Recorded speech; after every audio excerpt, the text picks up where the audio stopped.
Okay. Solubility factors on which your solubility depends. We have two factors. First is temperature and second is pressure. दोनों के लिए discuss करेंगे कि solubility कैसे depend करती है. First is your effect of temperature. Okay, first is your effect of temperature. Effect of temperature. तो ये आप सब जानते हो कि when you are increasing the temperature solubility of most of solute increases. ये बात सारे बच्चे आप जान रहे हो और बल्कि आपके बुक में भी लिखा हुआ है कि solubility is directly proportional to temperature. If you are increasing the temperature your solubility of the solute will increase. Okay, तो solubility is directly related to temperature for your class. Solubility is directly related to temperature only for your class. Okay, 9th standard तक हम लोग इतनी बात कह देते हैं. But there are few solutes whose solubility decreases. But एक exception भी है. But there are few solutes whose solubility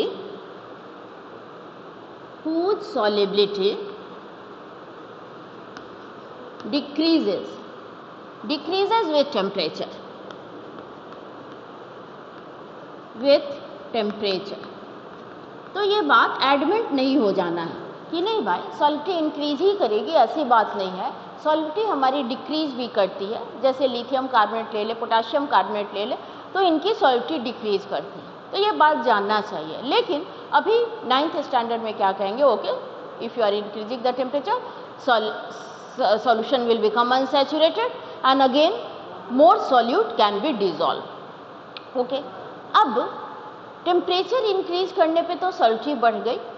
if you are cooling the solution what will happen.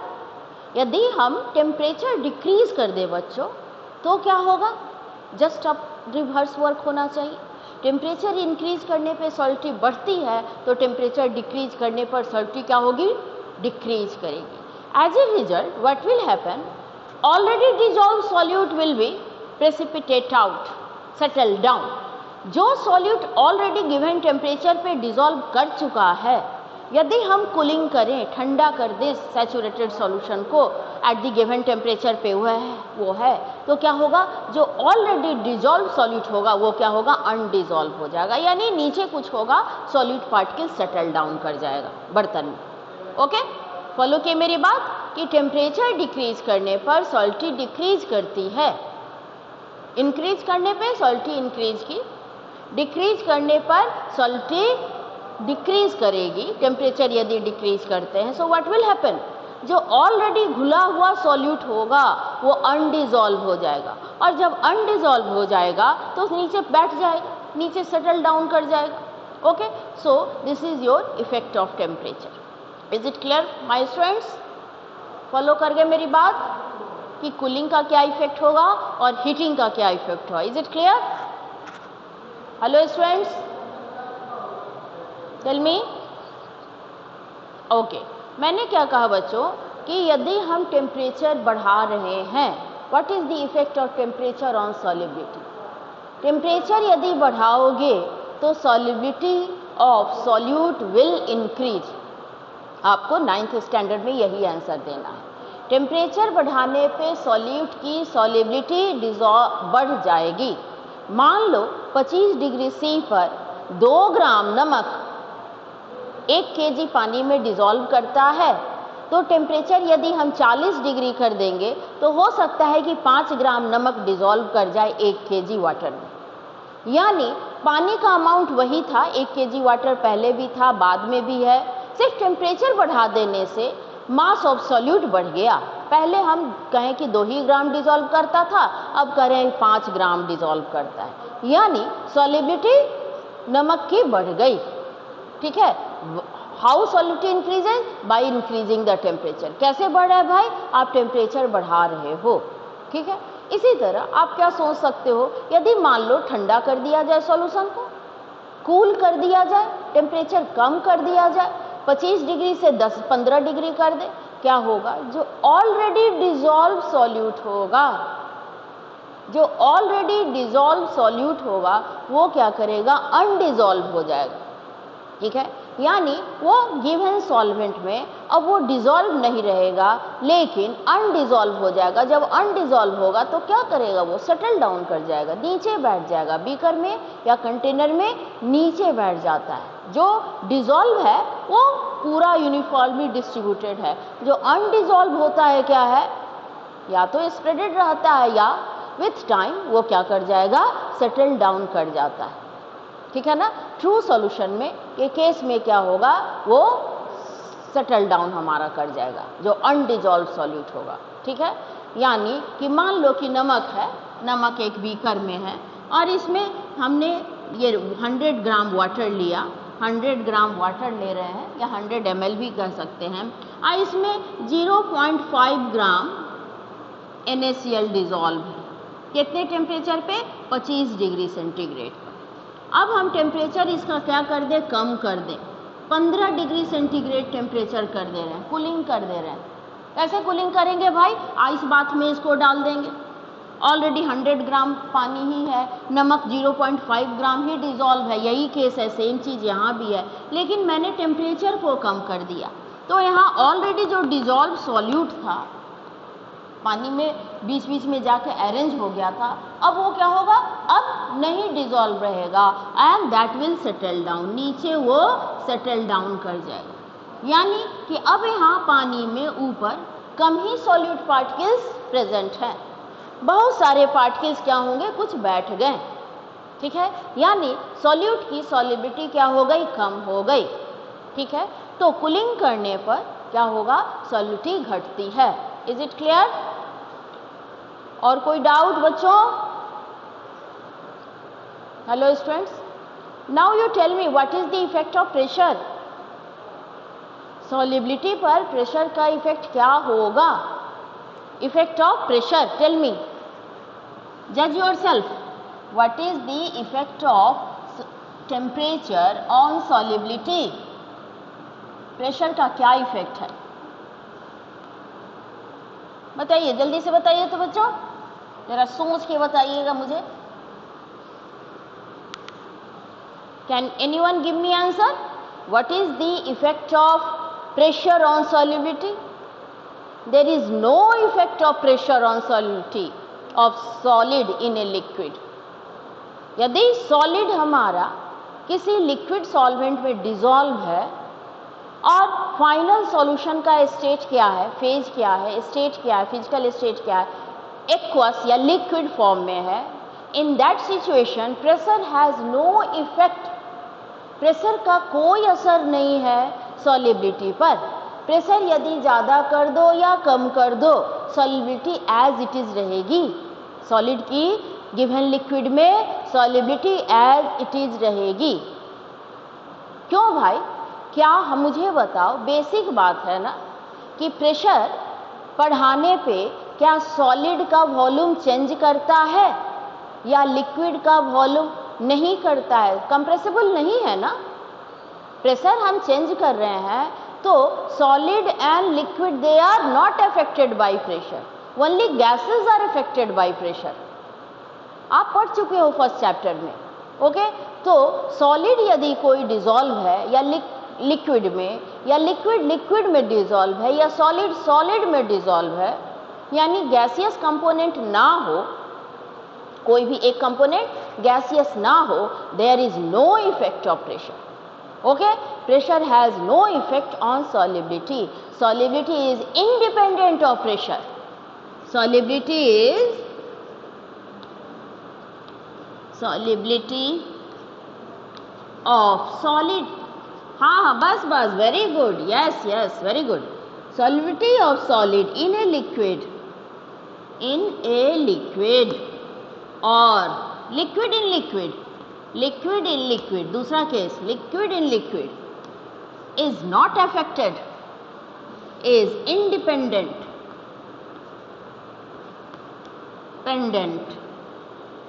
Upon pressure.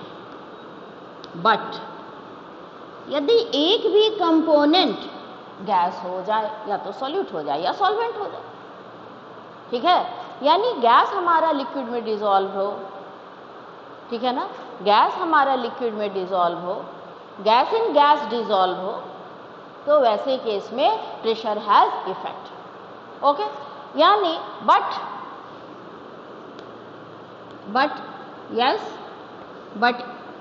Tell me, आपकी आवाज़ क्लियर नहीं हो रही। If any one component, या any one component नहीं, सीधा में जाए तो सॉल्यूट कर दें। If any one component is gaseous,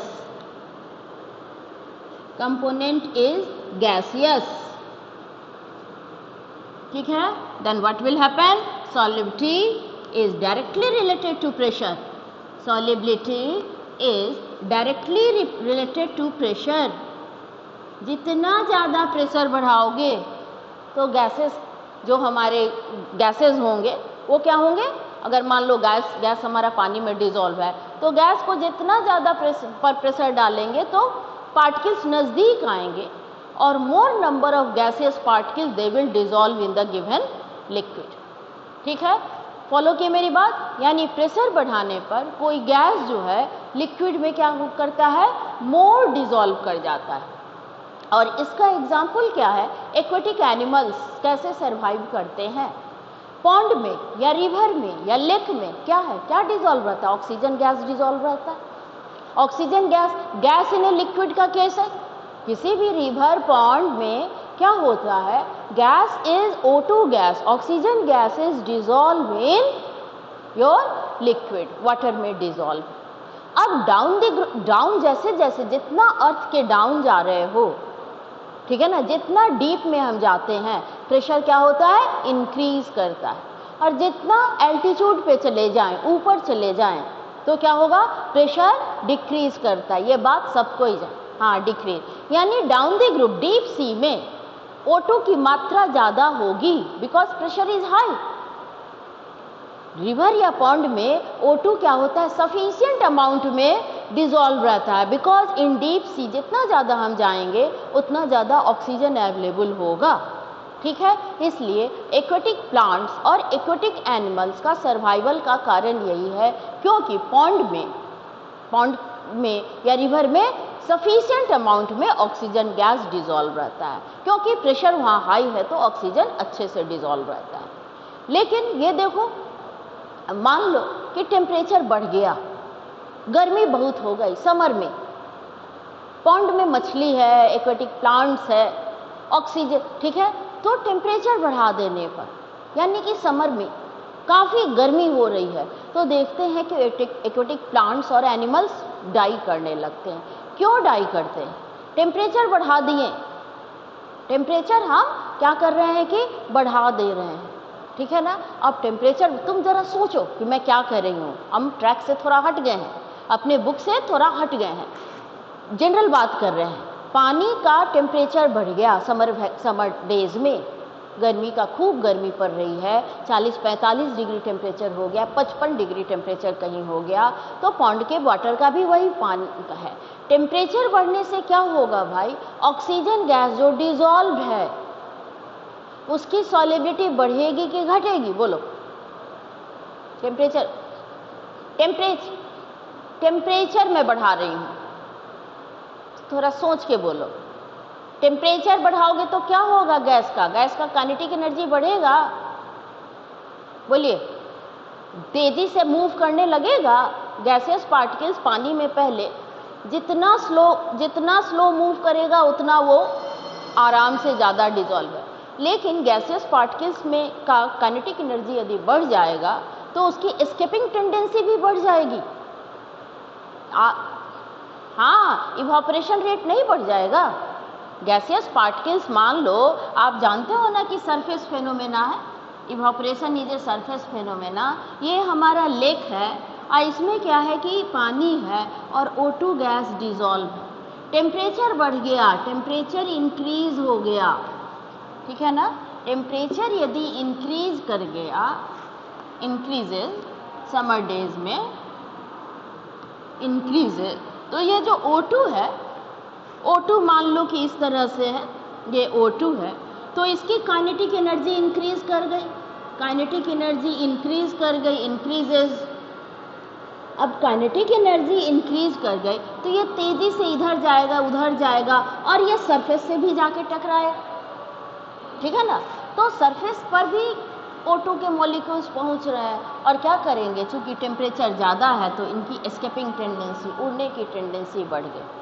यानी डिज़ोल्व O2 जो है, लो टेम्परेचर पे अधिक O2 गैस डिज़ोल्व है और हायर टेम्परेचर पे लेस O2 गैस डिज़ोल्व है। अब इसके कारण एक्वेटिक प्लांट्स और एक्वेटिक एनिमल्स का सर्वाइवल डिफिकल्ट हो जाता है। Okay, in summer days it becomes difficult survival of aquatic plants and animals. Follow किए मेरी बात? Hello students, is it clear? ठीक है, तो ये सॉलिबिलिटी की बात हो रही थी।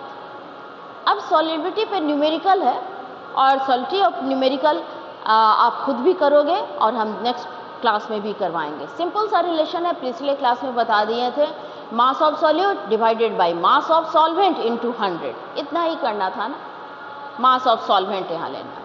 अब देखो हम लोग नए टॉपिक पे आ रहे हैं और लास्ट टॉपिक है ये हमारे चैप्टर का, सेकंड चैप्टर का लास्ट टॉपिक है separation, separation of components of a mixture. What I am going to discuss, separation of mixture. ठीक है, मिक्सचर का मतलब है कि दो या दो से अधिक कंपोनेंट हमारे मिक्सचर इम्प्योर होता है और दो या दो से अधिक कंपोनेंट उसमें प्रेजेंट रहते हैं। ठीक है, so how can you separate the mixture, कैसे हम सेपरेट कर सकते हैं मिक्सचर के कंपोनेंट्स को। So our heading is separation, separation of mixture.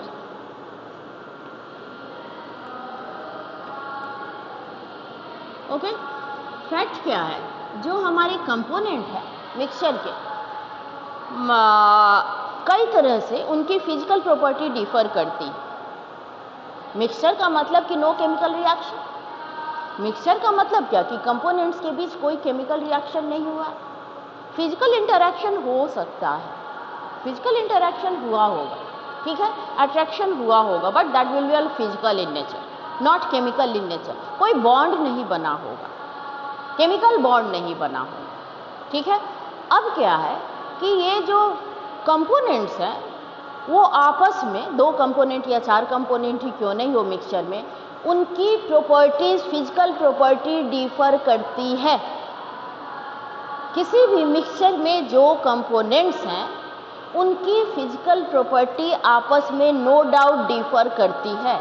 सारी फिजिकल प्रॉपर्टी सेम नहीं हो सकती है, कोई ना कोई प्रॉपर्टी, फिजिकल प्रॉपर्टी डिफर करेगी ही और उसी के ग्राउंड पर ही हम सेपरेशन करते हैं। That means on the basis of difference in physical properties. For example, ये फिजिकल प्रॉपर्टी क्या डिफर कर सकती है भाई, कोई कंपोनेंट मैग्नेटिक नेचर का हो और कोई कंपोनेंट नॉन मैग्नेटिक हो, यानी एक कंपोनेंट मैग्नेट से अट्रैक्टेड होने वाला हो और दूसरा कंपोनेंट मैग्नेट से नहीं अट्रैक्टेड होने वाला हो। ओके, दूसरा, एक कंपोनेंट किसी पार्टिकुलर सॉल्वेंट में डिसॉल्व करता हो और एक कंपोनेंट नहीं डिसॉल्व उस पार्टिकुलर सॉल्वेंट में करता है, यानी on the ground of solubility.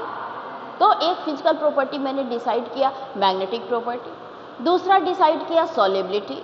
Okay, कि सॉल्युबिलिटी में डिफरेंस हो, कोई सॉल्युबल होगा गिवन सॉल्वेंट में, कोई नहीं सॉल्युबल होगा। तीसरा, सपोज कर लो सॉल्युबिलिटी दो कंसिडर कर लिया, तीसरा मान लो कि कोई किसी साइज में भी तो डिफर कर सकता है, एक कंपोनेंट का साइज बड़ा हो और एक कंपोनेंट का साइज छोटा हो, वैसे केस में हम फिल्टरेशन से भी सेपरेट कर सकते हैं। ठीक है ना, या अदर भी प्रॉपर्टी, वोलेटिलिटी, क्या मैंने कहा, वोलेटिलिटी एक नया टर्म है, या जानते भी होंगे, वोलेटिलिटी, वोलेटिलिटी, LIT, यानी वोलेटिलिटी मतलब एस्केपिंग नेचर। कोई सबस्टांस अधिक वोलाटाइल होगा, कोई सबस्टांस कम वोलाटाइल होगा, यानी किसी सबस्टांस की एस्केपिंग नेचर, एस्केपिंग मतलब गायब होने का नेचर, उड़ने का नेचर ज़्यादा होगा और किसी का एस्केपिंग टेंडेंसी क्या होगा, कम होगा। ठीक है, तो वोलेटिलिटी टर्म हम लोग यूज करेंगे, यानी कि कोई इवोपरेट जल्दी होगा और कोई इवोपरेट कम होगा। एक बात कह रहे हैं, यानी जो अधिक वोलेटाइल होगा वो जल्दी इवोपरेशन में जाएगा। जैसे तुम देखते हो कि जब इंजेक्शन लगता है, इंजेक्शन देने अभी गए होंगे तुम्हारे गार्जियन, तो स्प्रिट से पहले साफ कर देता है, तो और तुरंत वो गायब भी हो जाता है, तुरंत वो लिक्विड तुम्हारे स्किन में नहीं टच रहता है, तुरंत इवोपरेट भी कर जाता है, वोलेटाइल होता है, हाईली वोलेटाइल होता है, ठीक है ना। अल्कोहल भी अभी सैनिटाइजर यूज कर रहे हो, थोड़ी देर में अपने आप गायब हो जाता है, लेकिन जितना जल्दी स्प्रिट गायब होता है उतना जल्दी अल्कोहल नहीं गायब होता है। या एसीटोन को देख लो, उसकी वोलेटिलिटी अलग है, यानी सब तो है लिक्विड, लेकिन सबके उड़ने की कैपेसिटी या एस्केपिंग करने की टेंडेंसी अलग अलग रेट से हो रही है, ठीक है। तो वोलेटिलिटी भी एक फिजिकल प्रॉपर्टी हो गया। Next physical property melting point. दो सबस्टांस का मेल्टिंग पॉइंट अलग अलग, दोनों को मेल्ट कर देंगे, एक पहले मेल्ट होगा एक बाद में मेल्ट होगा, जो पहले मेल्ट होगा वो पहले सेपरेट आउट हो जाएगा, हाँ यस वेरी गुड। और second boiling point, next boiling point या सब्लिमेशन, दो कंपोनेंट हो और एक सबलाइम हो। सबलाइम मतलब सॉलिड से डायरेक्टली गैसियस स्टेट में जाने वाला हो और गैसियस से फिर हाँ दोनों इंटर कन्वर्ट हो जाए, ठीक है। तो ये सारे फिजिकल प्रॉपर्टी है, इन फिजिकल प्रॉपर्टीज के आधार पर ही हम लोग सेपरेशन करते हैं by physical method, okay. No chemical method is use, remember. आवाज नहीं बच्चों, म्यूट हो जाओ। किसके यहां से आवाज आ रही है?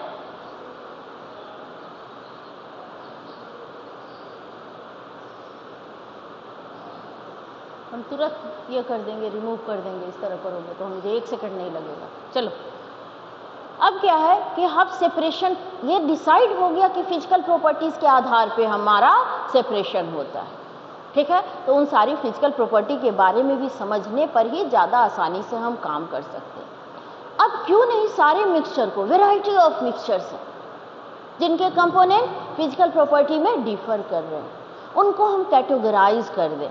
कैटेगराइज करने से ये नहीं कि कोई मेथड कहीं लगा रहे हैं, ऐसा तो संभव है नहीं। एक मेथड कहीं एप्लीकेबल होगा और दूसरा मेथड कुछ दूसरे मिक्सचर के साथ एप्लीकेबल होगा, तो क्यों नहीं मिक्सचर्स को हम कैटेगराइज कर दें। So we are first doing categorization of mixture. We have 3 types of mixture. First is your solid in solid, यानी सॉल्यूट भी सॉलिड है और हमारा सॉल्वेंट भी सॉलिड है। सॉलिड इन सॉलिड, क्या कर रहे हैं बच्चों? Solid in solid. तो इससे क्या होता है, इस तरह से चार्ट बना के, बुक में ऐसे नहीं दिया है सब बुक में, मे भी किसी में दिया भी हो, मैंने देखा नहीं है। तो solid in solid, type of mixture is solid plus solid, यानी कि सॉल्यूट और सॉल्वेंट दोनों सॉलिड, ठीक है, दिख रहा है। सॉल्यूट एंड सॉल्वेंट दोनों सॉलिड। दूसरा क्या लेते हैं बच्चों? Solid in liquid, solid plus liquid. Solid हमारा सॉल्यूट होगा और लिक्विड क्या होगा? सॉल्वेंट होगा। और थर्ड क्या होगा बच्चों? Liquid in liquid, L plus L, यानी 3 तरह का हमने क्या लिया? मिक्सचर लिया, यानी मिक्सचर को कैटेगराइज कर दिया 3 टाइप्स में, solid plus solid, solid plus liquid and solid liquid in liquid. अब मेथड भी हमारा डिसाइड हो जाएगा। जैसे ये कैटेगराइज करते मेरा ब्रेन वर्क करने लगा। अब ये सॉलिड प्लस सॉलिड क्या क्या मेथड है? We have 3 methods. First method let us see. Solid plus solid कह रहे हैं by using magnet, by using magnet, ठीक है ना, इसी के नीचे लिखते हैं by using magnet. Next by sublimation, by sublimation, by sublimation. And third by using suitable solvent, by using suitable solvent. Okay, दिख रहा है? तो यदि सॉलिड प्लस सॉलिड हो बच्चों, दिखाई दे रहा है आपको, ठीक है, सॉलिड प्लस सॉलिड हो तो 3 ही मेथड हमें सोचना है, तीसरा और मेथड मुझे नहीं सोचने की जरूरत है। बाय यूजिंग मैग्नेट, यदि एक सबस्टांस हमारा सॉलिड क्या है, सॉल्यूट या सॉल्वेंट मैग्नेटिक प्रॉपर्टी का होगा तो ये मेथड यूज हो। यदि दोनों सॉलिड है और एक सबलाइम है, ये मेथड होगा by sublimation, by using sublimation, और बाय यूजिंग सॉल्वेंट, यानी कि एक सबस्टांस, एक सॉलिड किसी पार्टिकुलर सॉल्वेंट में डिसॉल्व करे लेकिन दूसरे में नहीं डिसॉल्व करे। तो ये दोनों तो हम समझते हैं, इसमें हमें थोड़ी सी चर्चा ज़्यादा करनी पड़ेगी। अब नेक्स्ट आ रहा है solid plus liquid. Solid plus liquid में 5 मेथड है, 5 मेथड्स हम ले रहे हैं, और उस 5 मेथड में भी क्या ले लें, सॉलिड इन लिक्विड कह रहे हैं। तो सॉलिड हमारा हो सकता है लिक्विड में डिसॉल्व करे या नहीं डिसॉल्व करे, पॉसिबल है ना। तो इनसॉल्युबल सॉल्यूट यदि है, इनसॉल्युबल सॉल्यूट हो यदि, ठीक है, और दूसरे में लेंगे सॉल्युबल सॉल्यूट लेंगे। यदि इनसॉल्युबल सॉल्यूट है तो 2 मेथड यूज करेंगे बच्चों, filtration, filtration and second centrifugation, centrifugation, जो कि मिल्क में क्रीम निकालने के लिए करते हैं। यानी मैंने क्या कहा कि यदि सॉलिड सॉल्यूट हो और लिक्विड सॉल्वेंट है, उस केस में सॉल्यूट हमारा इनसॉल्युबल है, you go through 2 methods, one is filtration, छान लेंगे भाई, और दूसरा क्या करेंगे, यदि छानने लायक नहीं हो, जो कि कोलाइडल में होता है, मिक्सचर तो सब कोलाइडल भी है, सस्पेंशन भी, वहाँ क्या यूज़ करेंगे, सेंट्रीफ्यूगेशन, स्पेशल टेक्निक लगा देंगे। तो ये इनसॉल्युबल सॉल्यूट की बात। अब सॉल्युबल सॉल्यूट में आते हैं। If the solute is soluble, soluble solute,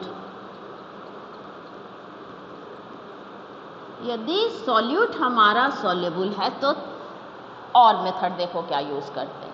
एक क्या करेंगे भाई, इवेपोरेशन,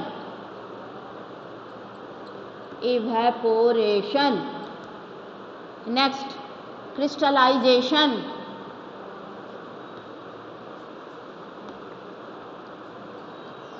ओके, देन नेक्स्ट एक नया, सबका नाम सुने होंगे, एक सेंट्रीफ्यूगेशन का मैं भी नाम नहीं सुना होगा या सुना भी होगा, लेकिन इसका नाम तो बिल्कुल नहीं सुने होंगे, क्रोमैटोग्राफी, क्रोमैटोग्राफी,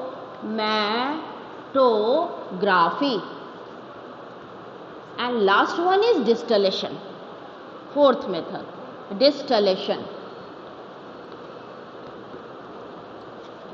तो इतने मेथड हो गए, 4 + 2, 4 + 2, सेकंड केस में 6, 4 + 2 मेथड, दोनों को डिवाइड कर दिए हैं, जिससे कि हमें ब्रेन में, ये चार्ट आपसे नहीं पूछेगा, सिंपली मिक्सचर कोई दे देगा और तुम्हारा ब्रेन काम करना चाहिए कि किस मेथड से जाना चाहिए, ठीक है। तो सबसे पहले ये डिस्टिंग्विश करेंगे, what is the nature of solid, what is the type of solid plus solid, solid plus liquid और लिक्विड प्लस लिक्विड, ये डिसाइड होगा तो मेरा ब्रेन काम करने लगेगा। सॉलिड प्लस सॉलिड है तो हाँ क्या बेटा बोलो, गैस का नहीं यहाँ ले रहे हैं, ठीक है ना। जैसे लिक्विड इन लिक्विड में, उसी में हम लोग कर लेते हैं, लिक्विड इन लिक्विड में जैसे एयर है, ठीक है ना, एयर है, तो एयर को भी हम लोग क्या करते हैं, लिक्विड में कन्वर्ट कर देते हैं, ठीक है ना, एयर को ठंडा करके लिक्विड में कन्वर्ट कर देते हैं, तो वो भी चला आता है लिक्विड इन लिक्विड में, ठीक है ना, इसलिए वहाँ गैस नहीं कंसीडर किया गया, ठीक है।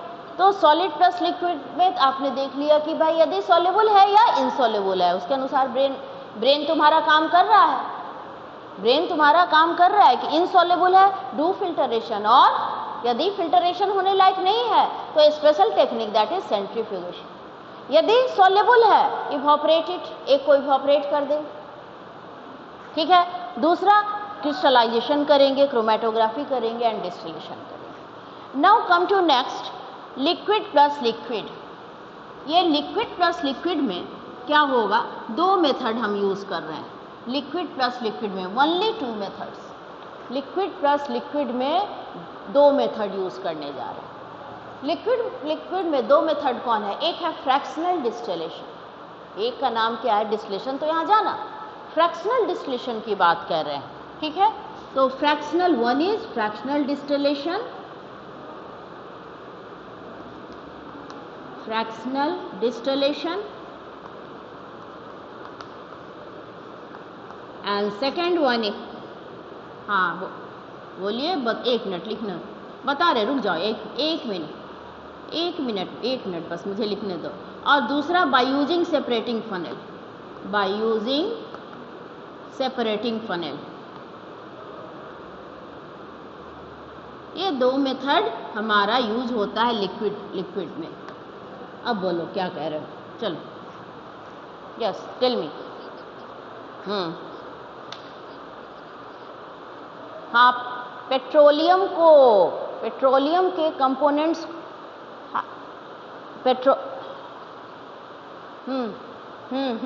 पेट्रोलियम में बहुत सारे कंपोनेंट्स हैं। Petroleum is a mixture, petrol है, केरोसिन है, ठीक है ना, गैसोलीन है, बहुत सारा सामान उसमें है। तो उनको सेपरेट करने के लिए फ्रैक्शनल डिस्टिलेशन यूज़ करते हैं।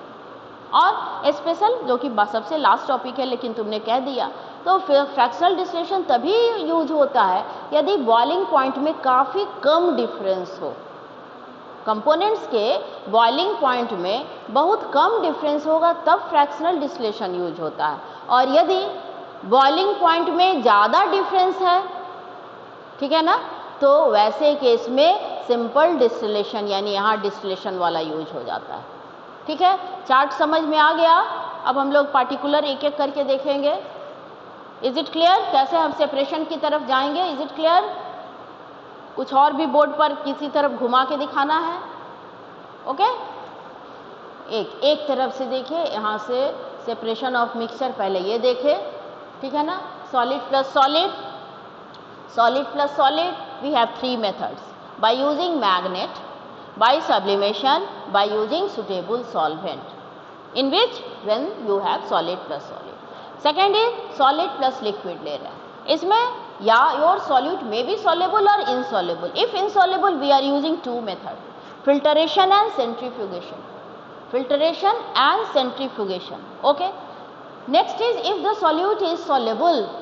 यदि सॉल्यूट हमारा सॉल्युबल होगा तब क्या करेंगे भाई? You can use evaporation method, second crystallization method.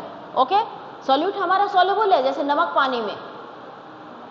पानी में जो गांधी जी ने दांडी मार्च किया था और नमक को निकाला था साबरमती केस से, तो वहाँ हमारा इवेपोरेशन ही काम कर रहा है। पानी को इवेपोरेट कर दिया, नमक नीचे रह गया। नमक तो डिजोल्व था ना भाई, नमक तो पानी में पहले डिजोल्व था। ठीक है, तो इवेपोरेशन, क्रिस्टलाइजेशन भी आपने कभी पिछले क्लास में नाम जरूर सुना होगा। यहाँ डिटेल जानेंगे कि कैसे प्योर क्रिस्टल्स बनाते हैं। Chromatography is a 100% new name for you, new technique. And last one is distillation. Distillation के बारे में आप जानते हो कुछ, ऐसा नहीं कि नहीं जानते हो।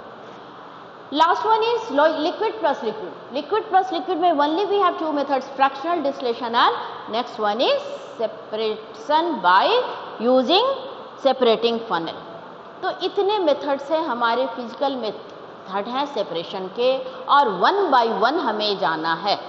ठीक है, तो सबसे पहले हम लोग क्यों नहीं चलें, पहला टाइप, इस पर बहुत क्वेश्चन रहता है, सब पर क्वेश्चन है। This topic is very very important, very important. This last topic is very important. तो फर्स्ट टॉपिक हम लोग ले सॉलिड प्लस सॉलिड। क्या क्या हो सकता है बच्चों? सॉलिड प्लस सॉलिड में यदि एक सॉलिड मैग्नेटिक नेचर का हो, no doubt you will use magnetic separation method. ये तो कॉमन सेंस की बात है ना कि एक कंपोनेंट मैग्नेटिक हो और दूसरा कंपोनेंट नॉन मैग्नेटिक हो। इन that situation you will use magnet. कर लोगे सेपरेट ना, इसमें तो कोई प्रॉब्लम ही नहीं है कि मैग्नेटिक एक कंपोनेंट मैग्नेट से अट्रैक्ट होने वाला हो और एक मैग्नेट से नहीं अट्रैक्ट करने वाला, ले जाएंगे बार बार मैग्नेट ले जाएंगे और सेपरेट आउट कर देंगे। दूसरा सब्लिमेशन। जैसे सब्लिमेशन में मान लो कि तुम्हारे पास मिक्सचर है सैंड प्लस अमोनियम क्लोराइड या कैम्फर ही क्यों नहीं। ओके, इसके लिए हमें जानना होगा कि कौन सब्लाइम है। आपने पढ़ा है, पढ़ चुके हैं आप। कैम्फर है, I2 है, एंथ्रासीन है, नेप्थलीन है, अमोनियम क्लोराइड है, all are sublime. First chapter पढ़ लिया है आपने। तो ऐसे सिचुएशन में हाँ, अमोनियम, बेटा पहला करेक्ट करो, अल्मुनियम क्लोराइड मत बोलो, ammonium. It's name is ammonium, ammonium. Do correction, ammonium chloride, ठीक है ना। और फर्क जानो, अल्युमिनियम यदि बोलते हो, अल्युमिनियम क्लोराइड बोलते हो, ALU, अल्युमिनियम क्लोराइड यदि बोलते हो, देन फॉर्मूला इज AlCl3, हाँ Al, aluminium is Al and this one is ammonium ion यहाँ प्रेजेंट है, NH4 प्लस Cl माइनस, तो AlCl3 है। तो कंफ्यूजन नहीं करो, धीरे धीरे हैबिट में डालो कि हाँ भाई क्या अल्युमिनियम है क्या अमोनियम है। तो अमोनियम क्लोराइड इज ए सबलाइन, गर्म करेंगे उड़ जाएगा, और सैंड नहीं उड़े। तो इसका एकदम डिटेल मेथड हमको पढ़ना है सब्लिमेशन का, ठीक है। आज जो थोड़ा हम लोग देख ले, हमारे पास जो टाइम है, सबसे इसको फिर नेक्स्ट क्लास में भी कंटिन्यू करेंगे। By choice of suitable solvent, यानी सॉल्यूट के बारे में भी तुमको जानना है और सॉल्वेंट के बारे में भी जानना है, तभी तुम सेलेक्ट कर सकते हो कि इस केस में कौन सा सॉल्वेंट यूज होगा। तो क्यों नहीं पहले हम लोग सॉल्यूट और सॉल्वेंट की चर्चा कर ले। सॉल्यूट ये है, मान लो ये सॉल्यूट का हम ले रहे हैं और इधर सॉल्वेंट लिख रहे हैं, सॉल्वेंट प्योर सुगर, क्या लिख रहे हैं, सॉल्वेंट क्या सेलेक्ट कर रहे हैं कि choice, correct, soluble in the solvent, किस सॉल्वेंट में सॉल्युबल है इसकी चर्चा कर रहे हैं। Sugar, first sugar is soluble in, क्या वाटर में डिजोल्व कर दें, वाटर में शुगर डिजोल्व कर सकता है, you know this fact, sugar पानी में डिजोल्व करता है। दूसरा, फिर शुगर जो है अल्कोहल में भी डिजोल्व करता है, अल्कोहल, तो याद रखना है दिमाग में, यानी तुम्हारा सॉल्यूट शुगर अल्कोहल में भी डिजोल्व कर सकता है और पानी में भी डिजोल्व कर सकता है। Now second, third, salt. अब साल्ट का मतलब नमक भी हम कहते हैं। सबसे पहले ब्रेन तो आप में आपके आता है कि नमक, ठीक है ना। तो कॉमन साल्ट हम बच्चों लिख दे रहे हैं, कॉमन साल्ट। कॉमन साल्ट का मतलब सोडियम क्लोराइड, किस में डिजोल्व करेगा, only in water, not in alcohol, water में डिजोल्व करता है।